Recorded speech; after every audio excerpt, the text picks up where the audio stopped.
Eu queria falar um pouco de democracia, porque nem sempre a gente consegue valorizar as nossas conquistas democráticas. Muitas vezes, a gente só se dá conta da importância da democracia quando a gente a perde. Isso aconteceu com o impeachment da Dilma. Foi a primeira experiência que a maioria de vocês jovens tiveram nesse país do significado da derrota da democracia. Mas nós só fomos descobrir de verdade quando veio as eleições de 2018, que foi eleito uma pessoa pouco desejável nesse país e que mal e porcamente sabia soletrar a palavra democracia, porque não está no vocabulário dele. Mas tinha sido eleito pelo voto direto. Está certo, numa eleição em que criaram uma série de subterfúgios para evitar que eu fosse candidato.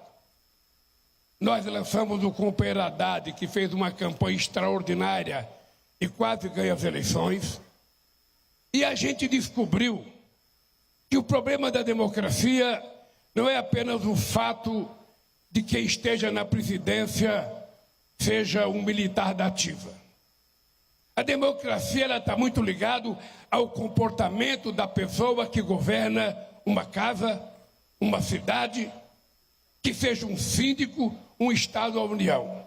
É preciso saber qual é a capacidade de tolerância, de abertura política e de convivência com a sociedade que tem o ser que governa. Por exemplo, nós tínhamos um cidadão que não gostava de escola pública. Ele gostaria que as pessoas pudessem ter aula em casa. Só uma pequena parte poderia contratar professor para dar aula em casa. Depois ele queria transformar o Brasil num país de escola cívico-militar. Possivelmente cansado com as próprias denúncias e as mentiras que se contava sobre a educação desse país. A chamada escola política. A chamada escola em que os banheiros seriam unissex. A escola em que o manual do Ministério da Educação ensinava coisas que não deveria ensinar para a criança. Eles foram contando uma quantidade enorme de mentira e muita gente nesse país foi acreditando. Possivelmente porque a gente não tenha conseguido construir uma narrativa para que a gente só pusesse a quantidade de mentiras contadas nesse país. E agora que nós estamos apenas há um ano no governo, que já conseguimos repor mais de 82 políticas públicas que tinham sido desativadas, que já voltamos a consertar a educação neste país, que já voltamos a fazer o nosso PNAE, que já conseguimos fazer o CONAI, depois de 6 anos sem fazer uma reunião, depois de 6 anos sem alimentar o preço da merenda escolar nesse país, depois de 6 anos sem repassar dinheiro para o Fundo de Ciência e Tecnologia no Ministério da Ciência e Tecnologia, depois de 6 anos de negacionismo, cá estamos nós, cheirando e exalando democracia conquistada pelo povo brasileiro. E nós, eu particularmente estou muito feliz. Eu quero que vocês saibam que vocês têm um presidente da República que vive um momento excepcional na minha vida. Não só do ponto de vista pessoal, porque casei com a Janja, não só do ponto de vista pessoal, mas do ponto de vista da realização política. Eu sei o que eu passei, e eu sei que eu só estou aqui porque vocês acreditaram que era possível a gente voltar aqui.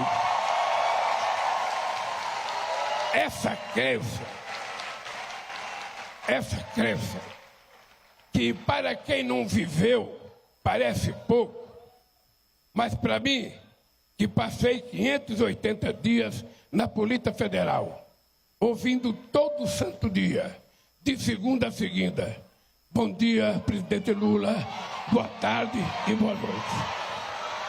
Eu aprendi muito mais do que eu já sabia da importância da democracia. O fato de eu estar aqui hoje, falando com você, República, eu devo efetivamente ao grau de amadurecimento político que a sociedade brasileira teve nesses últimos períodos. Quem é de nós que não ficou chocado quando nós vimos um governo, não apenas um presidente, um governo inteiro, ver morrendo mais de 700 mil pessoas pela Covid e ele negando que a Covid existisse, ele negando a vacina e receitando um remédio irresponsável para milhões de pessoas que eram enganados diariamente nesse país. Nós vivemos o que é a história da fake news. Nós sabemos, inclusive, o que ela está criando de violência na cabeça dos nossos adolescentes nesse país. O que é o bullying, sabe, feito todo santo dia pelas redes que de social tem pouca coisa, mas é muito mais rede digital do que rede social. Nós estamos vivendo isso. E nós, muitas vezes, estamos perdendo a nossa condição de seres humanos, humanistas, fraternos, solidários, e estamos ficando um pouco refém dos algoritmos que mexem com a gente 24 horas por dia, dizendo o que a gente tem que fazer ou o que a gente não tem que fazer. Esta é uma geração que está nascendo numa experiência que eu não vivi. E por isso a democracia corre mais risco.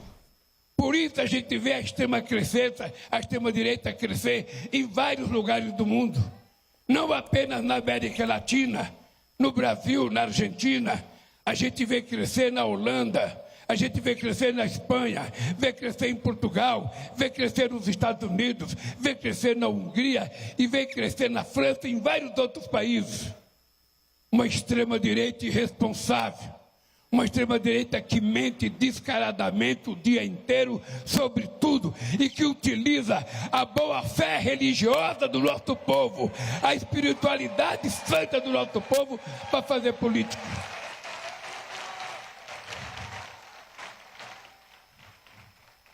Eu digo sempre, gente, que não tem ninguém na face da terra que possa crer mais em Deus do que eu. E eu tenho uma razão para crer em Deus. Eu tenho uma razão. Saí de onde eu saí, em Caetés, Pernambuco, fugindo da fome em 1952. Filho de uma mulher analfabeta, que foi para São Paulo para tentar salvar os filhos. Chega lá e encontra o marido casado com outra penca de filho. Essa mulher teve a coragem de se separar do marido sem emprego, com 8 filhos pequenos, e foi viver a sua vida de amargura, sem se importar, que mesmo que no dia que não tivesse comida para a gente comer, ela dizia, hoje não tem, mas amanhã vai ter. Ontem nós não tivemos democracia, mas hoje a gente tem, e amanhã a gente tem democracia.